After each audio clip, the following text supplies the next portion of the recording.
Masyado tayong binubulataw nitong si Victor Miranda. Bulataw ka talaga pare. Anong walang tama sa muka? Alam mo ako mag-highlights para sa'yo. Eto, slow-mo natin.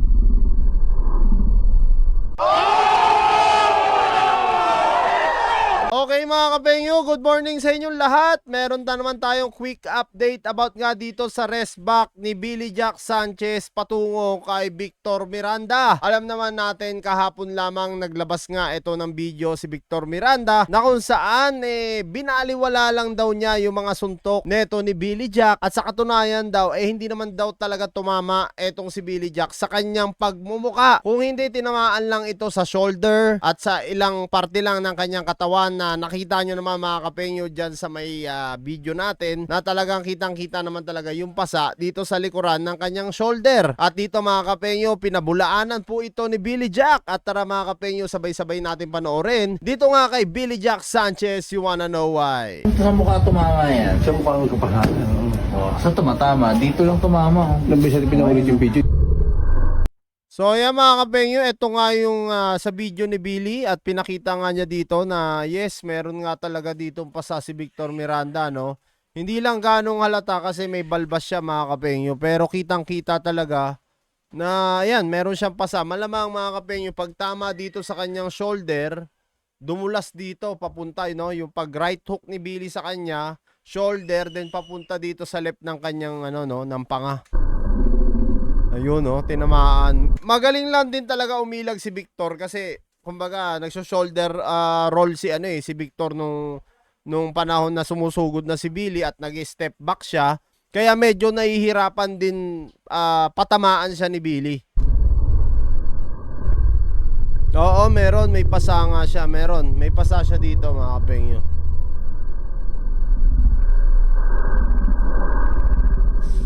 Natatakpan lang ng balbas niya pero kitang-kita sa camera. Dahil may may ilaw So mas lalong kita. May pasa siya. May tama naman talaga. Ayun, pasa nga.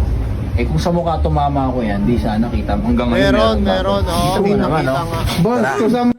Paanin muna tayo mga pare. Masyado tayong binubulataw nitong si Victor Miranda. Bulataw ka talaga pare. Anong walang tama sa muka? Alam mo ako mag-highlights para sa'yo. Eto, slow-mo natin. Yan inulit pa ulit dito ni Billy, no. Kitang-kita, may tama siya. Nakita mo pare? Saan yung tama pare? Binilugan ko pa sa'yo, para sa'yo pare, para ma-remind ka. Sabihin na natin pare, na meron kang galaw, pero hindi na nakagalaw. Alam mo yun, yung may galaw ka umiwas. Magaling din talaga to si Billy mang asal.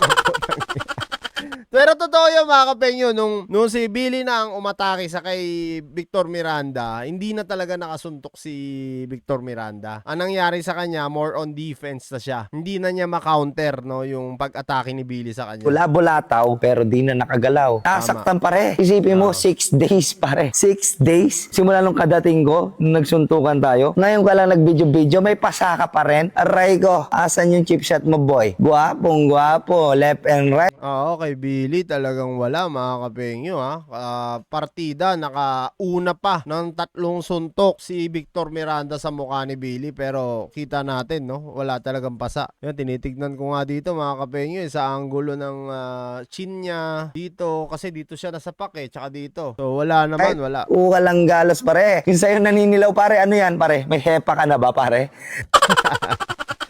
So yan mga kapengyo, ano nga masasabi nyo? Dito sa rebuttal ni Billy Jack Sanchez kay Victor Miranda na pinabulaanan nga ni Billy Jack na wala siyang tama. At eto nga sinabi ni Billy, binlugan pa niya sa muka yung sa left chin neto ni Victor Miranda para nga makita natin lahat na meron talagang pasa etong si Victor Miranda. Gayon pa man, pinabubulaanan naman din ito ni Victor. Kaya ngayon sinasabi ko sa inyo mga kapengyo, comment nyo down below dahil itong dalawa hindi pa rin talaga matahimik. Mukhang gusto pa ng round 2. Comment nyo down below kung gusto nyo rin ng round 2 to mga kapengyo.